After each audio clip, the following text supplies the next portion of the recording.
Hello student, आज मैं आप लोगों के साथ गृह विज्ञान कक्षा 10th के विद्यार्थियों के लिए एक सैम्पल पेपर तैयार करके लेके आए हूँ। उसको आप लोग देखेंगे। इससे बहुत सारे प्रश्न आपके 2025 जो बोर्ड की परीक्षा हो रही है उसमें जरूर फंसेंगे। आइए पहले निर्देश देखते हैं आपको किस किस चीज़ का ध्यान रखना है बोर्ड का पेपर करते वक्त। प्रारंभ के 15 मिनट विद्यार्थी जो प्रश्न पत्र होंगे वो पढ़ेंगे। ठीक है, 15 मिनट पढ़ने के लिए निर्धारित रहते हैं। दूसरा, सभी प्रश्न अनिवार्य इसमें होते हैं। इस प्रश्न पत्र के दो खंड, खंड आ तथा बा, दो खंडों में पेपर विभक्त रहेगा आप लोगों का, जो गृह विज्ञान की स्टूडेंट है वो। अगला, खंड आ में 20 अंक के बहुविकल्पी प्रश्न रहेंगे, जिसको आप लोगों को OMR जो सीट होगी उस पर भरने होंगे, जिनके उत्तर OMR उत्तरक पत्रक पर देने हैं आप लोगों को, और जो सर्कल होता है वो फिल करना होता है। अगला, OMR उत्तर पत्रक पर उत्तर अंकित किए जाने के पश्चात उसे काटे नहीं तथा इरेजर या व्हाइटनर का प्रयोग बिल्कुल न करें। अगला, खंड मा में 50 अंक के वर्णात्मक प्रश्न रहेंगे और प्रत्येक प्रश्न के अंक उसके सामने अंकित रहेंगे। आप जो 30 नंबर बचे हुए हैं 100 नंबर में, 30 नंबर का आपका प्रोजेक्ट फाइल बनता है और 70 नंबर की थ्योरी होती है। 70 नंबर की थ्योरी में 20 नंबर के आपके मल्टीपल चॉइस के क्वेश्चन होते हैं, बाकी के 50 नंबर के जो क्वेश्चन होते हैं वो थ्योरेटिकल होते हैं और आपको उनका डिस्क्रिप्टिव आंसर करना होता है। आइए खंड आ के अंतर्गत आने वाले प्रश्नों की संख्या देखेंगे, किस तरीके से प्रश्न रखे गए हैं। खंड आ में प्रश्न संख्या 1 से 20 बहुविकल्पी निम्नलिखित प्रश्नों में से प्रत्येक के चार वैकल्पिक उत्तर दिए गए हैं।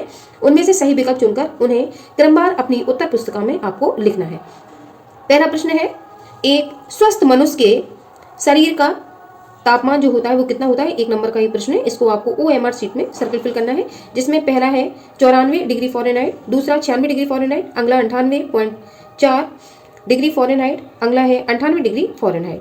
तो जो आपका आंसर सही होगा वो तीसरा होगा, 98.4 डिग्री फ़ारेनहाइट ये आपका तापमान होता है। अगला सेकंड प्रश्न, यदि 1 किलोग्राम आम का दाम ₹70 है तो 11 किलोग्राम आम का दाम क्या होगा।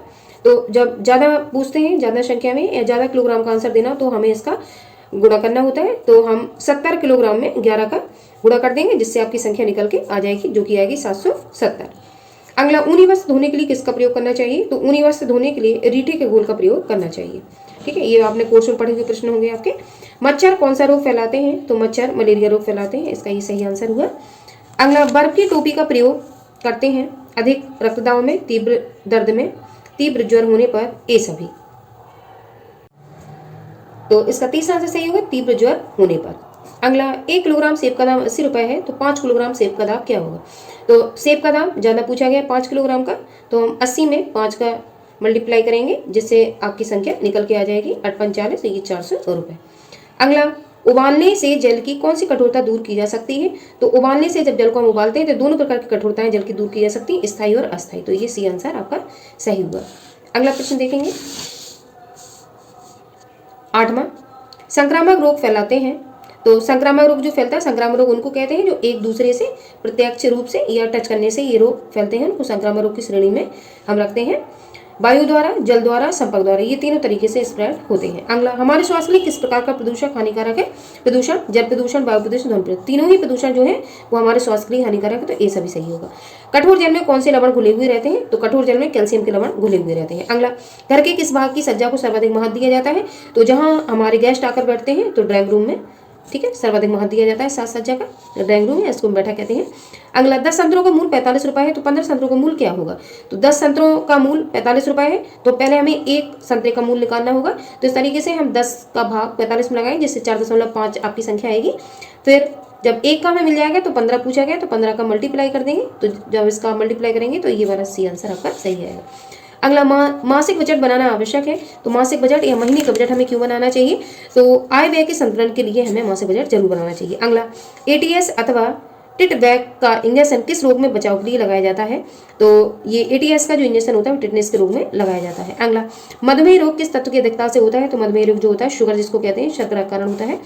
अगला, कपड़ा काटने की पूर्व की जाने वाली क्रिया है कपड़े को त्रिक करना, कपड़े को इस्त्री करना, ये तथा भी दोनों, इनमें से कोई नहीं।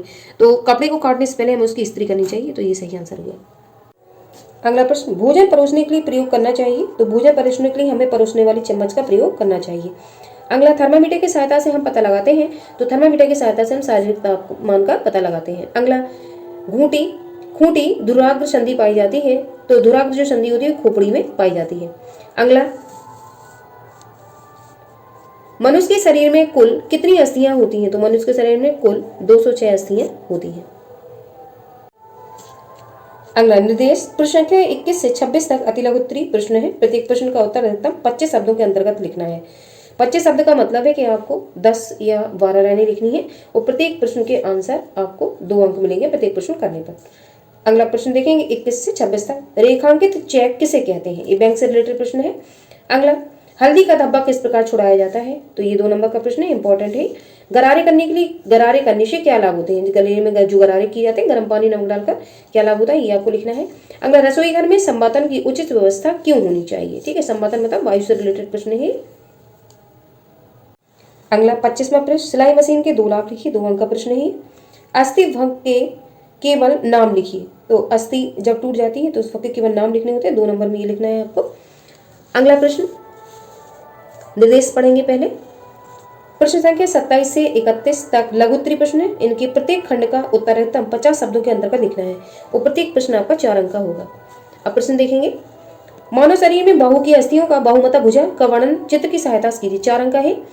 अगला एक सवाल लगाने के लिए आता है, 6% साधारण वार्षिक ब्याज की दर से 800 रुपए का 4 वर्ष का ब्याज कितना होगा?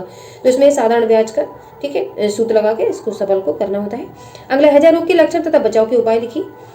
अगला 2 वर्ष की बालिका की बेबी फ्रॉक में कितना कपड़ा लेंगे? नाप सहित खाका बनाइए। तो पेंसिल से या डॉट से आपको इसका खाका बनाना है, किस तरीके से कटिंग करेंगे। अगला भूमि प्रदूषण की रोकथाम के लिए आप क्या सुझाव देंगे? 4 अंक का प्रश्न ये रहेगा आपका। अगला देखेंगे निर्देश।